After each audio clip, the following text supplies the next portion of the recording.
Good evening, everybody. Happy Hearts Day, everyone. My name is Gerard Christian Claudio. You can call me Coach G. And if you find value po sa maririnig nyo sa gabing ito, please pa-click yung heart, comment, and share. Tag nyo mga kaibigan nyo dito. And kung first time mo makikinig sa akin, type mo dyan first time. And kung hindi naman, drop mo dyan yung name and location mo para ma-shoutout kita. And pakiclick yung share. Tag nyo na rin yung mga names na mga, if you find this valuable, tag nyo yung mga kaibigan nyo dito, right? So the question here, is pag-uusapan natin sa gabing ito is, gaano kahalaga yung paghahanap mo ng lifetime partner mo when it comes to success? Okay? So I wanted to connect yung pagkakaroon ng magandang, maayos na lifetime partner sa success mo sa buhay. Okay? So, one thing na na-observe ko, okay, this is my personal observation, ha? Personal observation ko to. Some of you will argue with me. Sobrang halaga, sobrang halaga. I don't know if you agree with me. Type nyo, agree ko, agree ko. Kung hindi naman, wala namang problema. You disagree and drop the comment kung hindi kayo agree sa sinasabi ko, no? But I think, isa sa mga make or break factor kung gusto mong umasenso sa buhay, yung pipiliin mong partner. Yung lifetime partner, yung asawa, specifically. Okay? Agree ba kayo? Right? No? Kasi bakit? No? You have to understand that uh, marriage is wonderful or having a partner is wonderful. One thing kasi ganito, no? Lalo na po kung nagbe-build kayo ng negosyo. Lalo na po kung nagbe-build kayo something like, I don't know, maybe building something, maybe building your empire, quote unquote, maybe like that. It's very important na kung desired mo, okay? Kung desire mo, right? Listen to me carefully. Kung desire mo na magka-partner, it's very important to find the right partner. And one thing na na-realize ko, hindi ko alam again kung agree kayo dito. Kung agree kayo dito. You can choose your partner. Okay? You can choose your partner. Hindi mo mapipili yung parents mo, yung mother mo or father mo, hindi mo mapipili yan. Hindi mo mapipili yung I don't know, classmate mo kasi classmate mo is by default sila yan. Hindi mo mapipili minsan na kaibigan because there's a circle of friends of yours. But you can choose who you wanted to spend your life for the rest of your life. Okay? Who wanted to spend your life and share your life with. For me, no, let me give you I'm married for magsi 7 years na kami ni Mrs. right now na married. And one thing na na-realize ko, being married is one of the best things that ever happened to me. Okay? I'm not forcing people to get married. Pero kung tatanungin niyo ako, kung meron kayong direction, it's really amazing to get married. Marriage is blessing ni Lord yan eh. Alam niyo kung bakit? Kasi po, ang marriage is kinreate yan ng Panginoon as an institution. Okay, so, kaya po sa Genesis, sa Book of Genesis, yung pinakaunang libro po sa Bible, doon niyo po makikita yung pinakaunang pag-create ng Panginoon ng marriage, di ba? Sabi niya, both will leave your father and your mother, and two shall become one. So, it's a good entity. There is a good side and a downside of getting married. The downside is if you choose the wrong person to get married. Okay?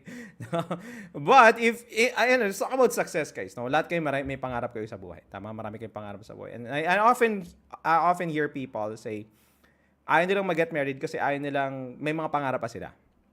May mga gusto pa silang ma-achieve, quote-unquote, sa buhay. Tama? Pero isang bagay na realize ko, if you, by God's grace, let's pray for that. If you choose the right partner, hindi magiging hadlang yung partner mo sa gusto mong ma-achieve sa buhay. In fact, technically speaking, if you choose the right partner, it can amplify your goals in life. It can amplify your goals in life. B or B na marriage is a trap. I don't know, depende sa perspective po ninyo. But basically sa akin, understanding how God created marriage is not a trap. Marriage is not a trap. Maybe, I don't know, siguro po, depende rin po sa naging experience po ninyo. But basically sa akin, sa pagtingin ko po, marriage is a blessing. But then you gotta choose the right person to spend your time with. It's very important to choose the right time partner because it's one of the choices you're gonna do in your life. And imagine if you're maybe 20 years old right now, and maybe in your 30s right now, tama, and you decide to be a partner with everybody, with somebody else. Not everybody, but somebody else, right?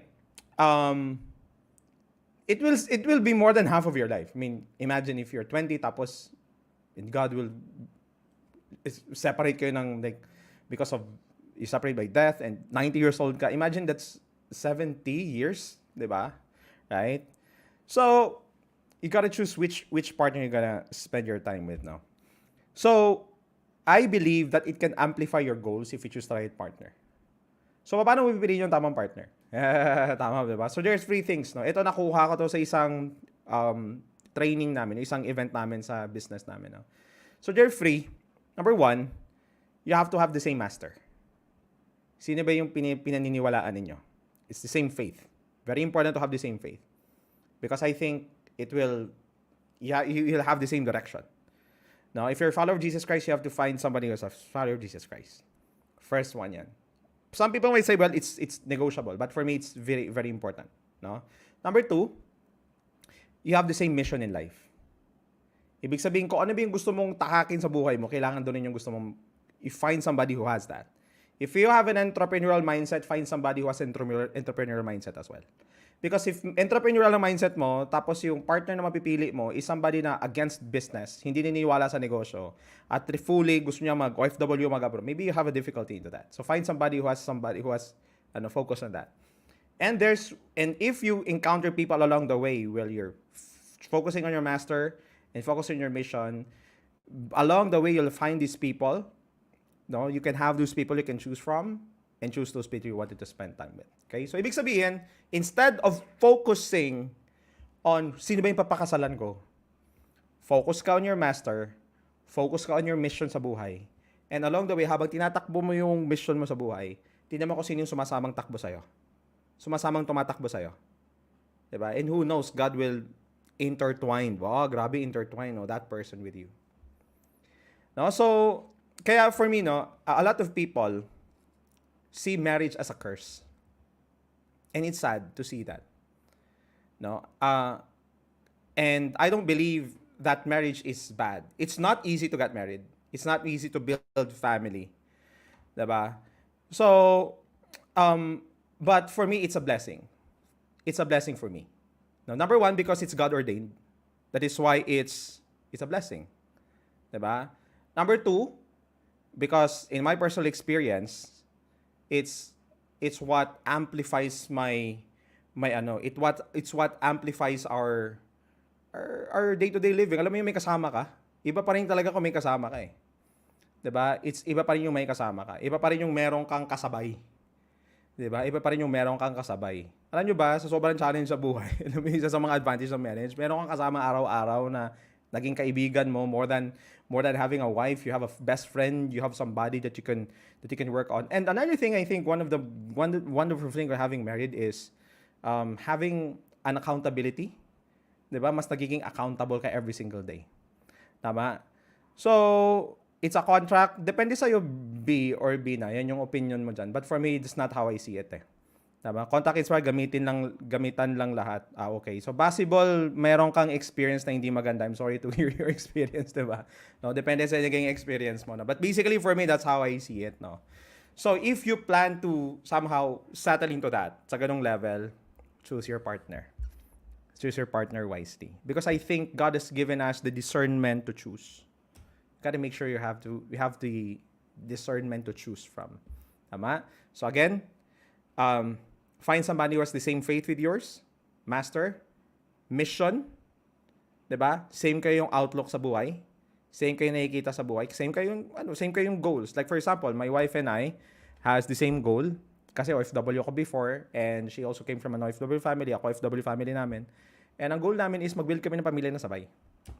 Kasi like for example, if my wife doesn't share the same concept with me, like for example, gusto niya ako mag-abroad, mahirapan na siguro ako. 'Di ba? So, that for me is something that's a blessing because I find somebody who has that. So, ako guys, ito lang naman yung tip ko sa inyo. Lalo na kung may mga single sa atin dyan, no? I think what's overrated, no? I would like to use the word dito kasi ginamit dito sa comment natin yung word na overrated. What's overrated is the emotions. 'Di ba? Lalo na bentang-benta talaga yung mga emotional part ng relationship right now, yung tipong I don't know. I mean, ako natatawa lang talaga ako lalo na like mga hugot lines ba, kung mga hugot lines I think yung overrated ang hugot lines. But I think in a whole, if you wanted to find a partner, I think it's a wonderful thing to have a partner. It's a wonderful thing. Now, it's a choice. People, don't force me your idea. No, I'm not forcing your idea, but I think what I'm saying is if you would choose that path, it's an amazing thing to have it. Diba? So, I've seen, even sa company that I belong with, no, isa sa mga bagay na observe ko, most of the top performers in our, um, in mga top performers namin sa team, isa sa mga bagay na nakita ko is most of them are couples. I don't know why. Siguro nga kasi they share they share the same view, they share the same they share the same pressure. Alam mo yun? May katawang ka sa pressure. Hindi ko sinasabi yung mga single hindi kaya. Maraming mga top performer kami ng mga singles. Not the point. But majority of the time, nakita ko they are really partners because they share. Alam mo yun? And alam mo yun, you anong term doon, yung tipong yung weakness ng isa, yung strength ng isa, nagko-connive kayo, di ba? So you make decisions better because yung hindi nakikita ng isa, nakikita ng isa, di ba? So yun yung nakita ko.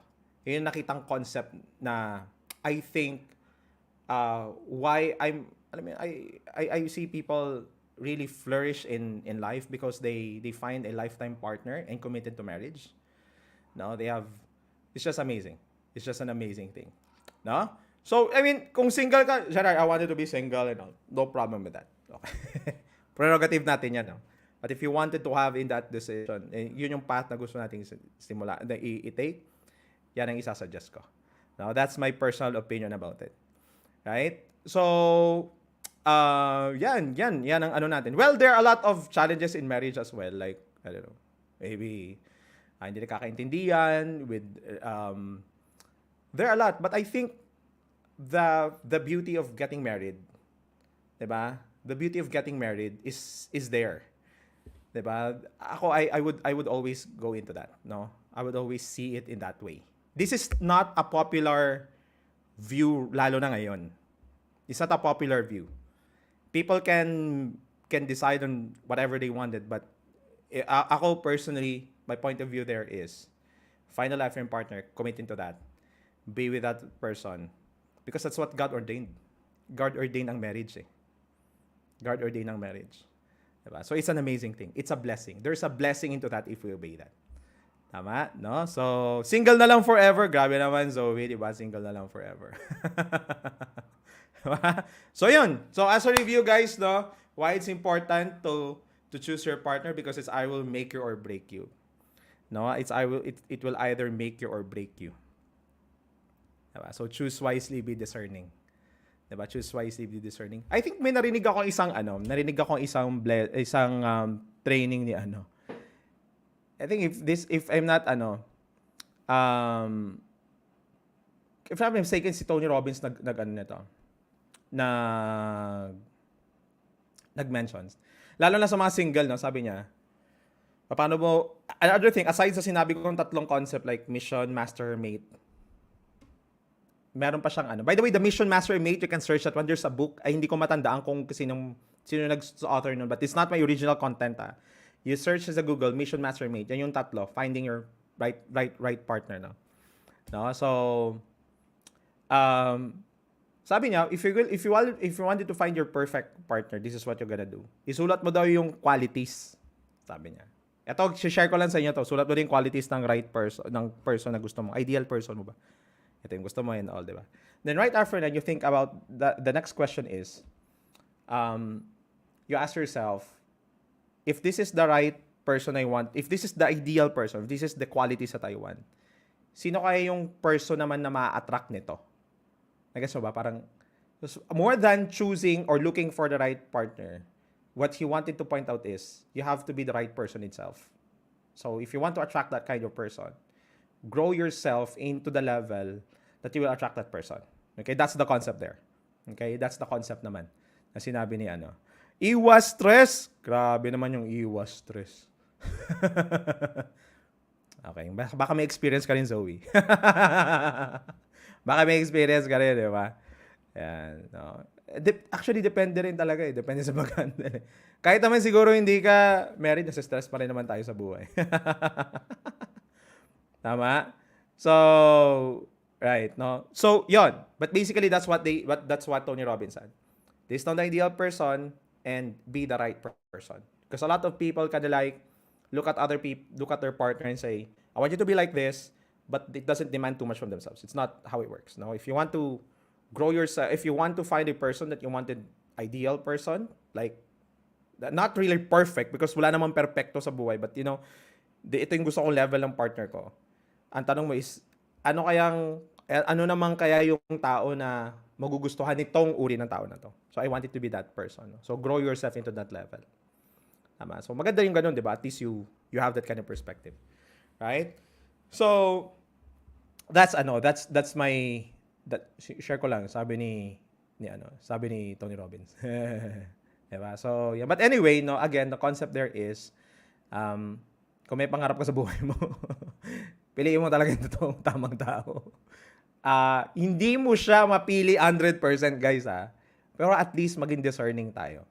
Okay? So may mga partner dito, hindi na to applicable sa inyo. Okay? Kung feeling nyo, hindi to applicable, wala namang problema. But for those people who are really listening to me and you're single right now, no, I think yun yung isang bagay talaga i-suggest ko. Piliin nyo talaga yung tamang tao. Be discerning to that kind of person na talagang sasamahan ninyo. No, there will be a lot of challenges along the way in your relationship, but it's still great to get married. It's still great to get married. One thing that I realized, no, I was asking for marriage tips to some people. It's always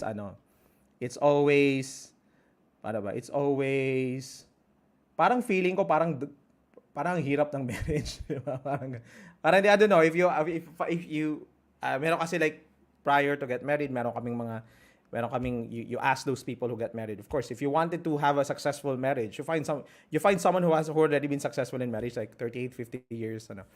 Some of them are always giving us like warnings all the time.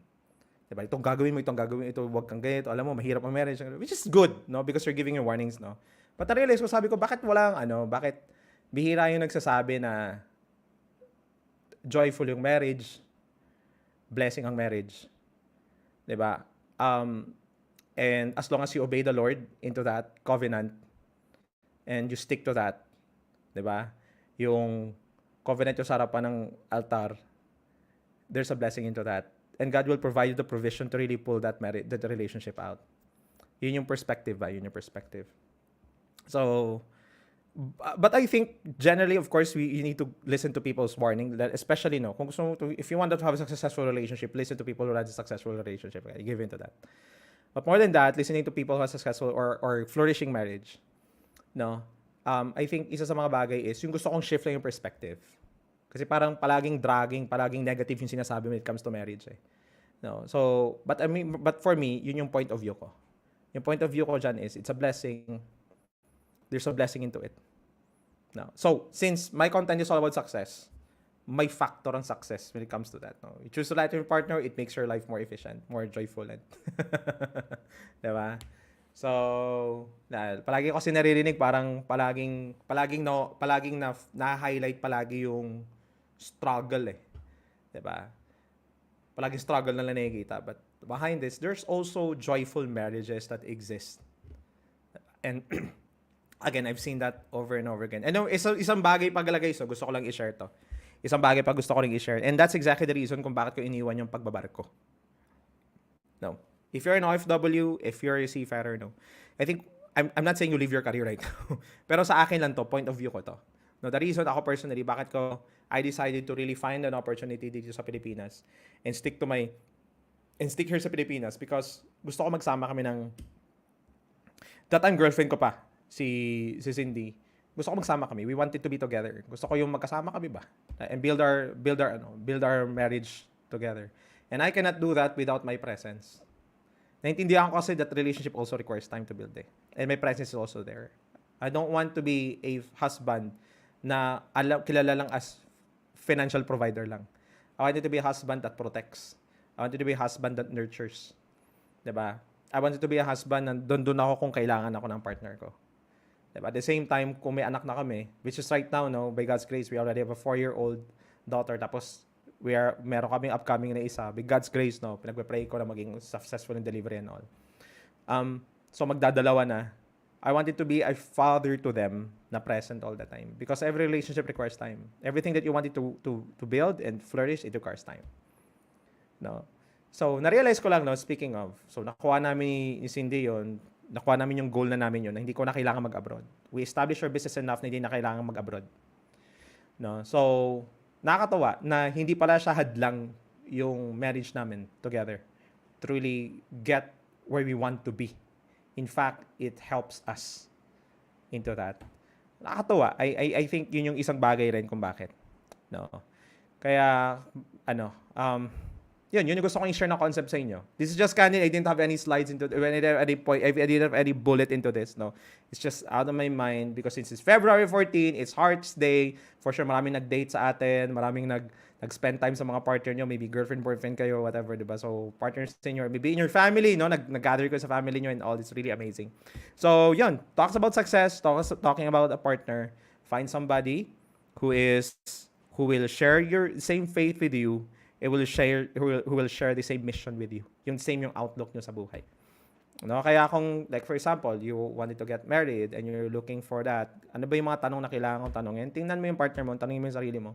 Ito bang partner ko will support me or share the same vision with me? Yung mission sa buhay. Because for sure, you have your own priorities in life. Kailangan pareho ka ng priority sa buhay.